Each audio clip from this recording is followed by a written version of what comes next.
Hey guys, this is SF and welcome to Monster of the Week. This week it is Mr. Royce.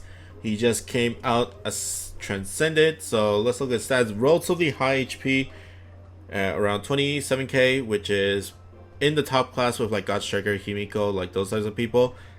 Attack and speed are not bad either, so basically his stats are just off the charts. Flight, Eternal Slayer M, for the base, and then no warp for the gauge. Strike shot is the same as his original.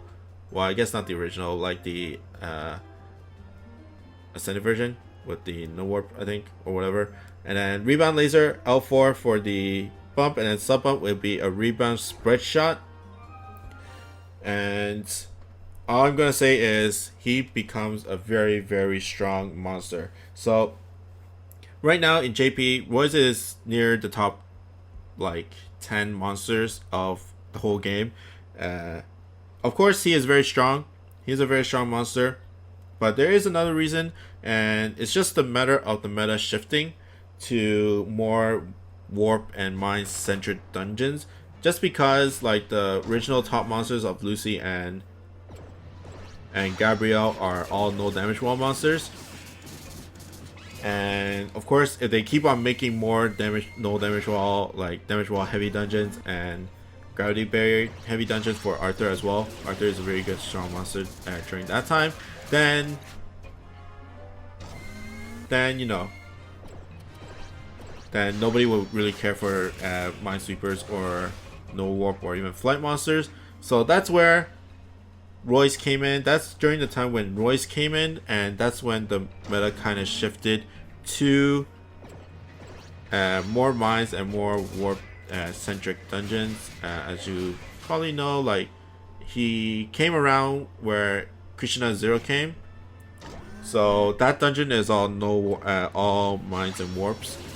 And other impossibles, Yamato Take Zero is a mine dungeon, and as you can see, just Royce just basically carrying the whole dungeon right now. In terms of like, and then later on, Izanagi Zero is a warp dungeon. Eden is a warp dungeon, but he's not a very Royce is not a very good dungeon, good monster for it. Like Shambhala is kind of like the exception. And then Dark Ones, who's a dark? And then they kind of shifted back to gravity barriers with like Yomi and stuff like that. You know, like they try to keep a balance because before like it was all either gravity barriers or no damage walls, and that's why like Oro, Booty, Arthur was like the beasts during that time, and Lucy and Gabrielle as well. So they went for a little change and put some more mines and warp dungeons. Like even the Yu Yu Hakusho collaboration right now, Toguro is a warp dungeon. Karasu is a mine dungeon. Jin is the only gravity barrier dungeon, and there's hardly any damage wall dungeons as well. So they're trying to keep balance, which is really good. That's why Royce is very strong, because there is a place for minesweeper and warp monsters, no warp monsters, or even flight monsters. If it was released, like probably if Royce was released like a year ago, he would not be like anywhere near the radar of anybody. Like people will keep on playing, will keep on using Gabrielle and Lucy for like Ashura, Bishamonten, like because those were dungeons that are outright during that time, like Bishamonten, Ashura, and what else is there? You know, like even like the extreme dungeons like Marita and stuff like that were out there. So if he was released during that time, then he would have been falling off and he wouldn't be as highly praised as he is right now.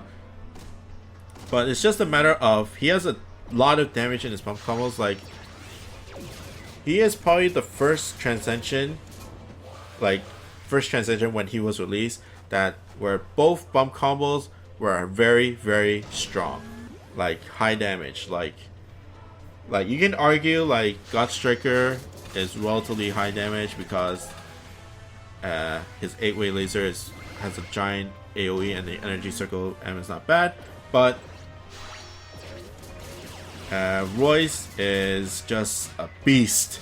Rebound laser is not the strong part of his kit. It's the rebound spread shot that is like really powerful. But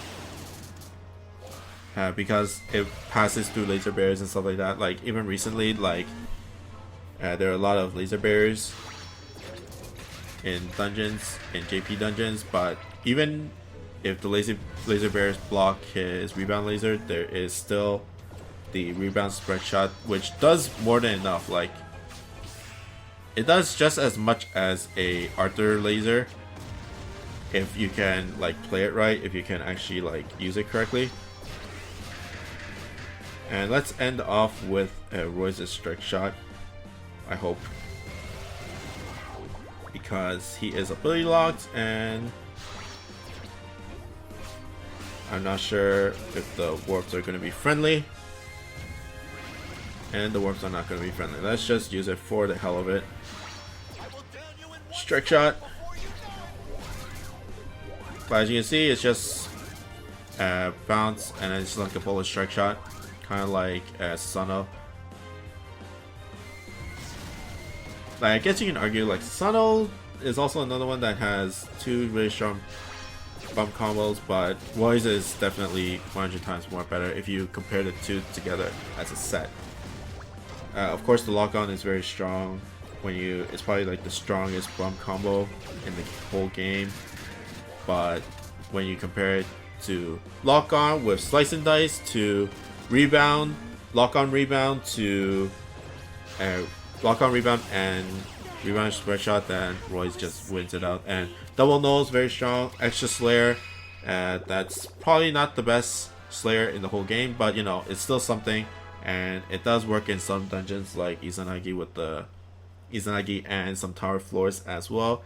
His best tower floor is going to be 39th. Pairs very well with Royce, and that's probably the only one that I use in terms of tower floors. But of course, it's just that I have more monsters in these. I have more OPs in the other floors. You can probably bring him to like 28th floor or something like that, or even 29th floor with Yomi and the Akala zombie loop and stuff like that. But you know, Royce is a very strong monster just because the meta kind of balances out with mines and warp monsters. If it didn't, then he would have been as highly praised. But that's pretty much it for me. I hope you guys like and subscribe, and I'll see you guys next time. Bye.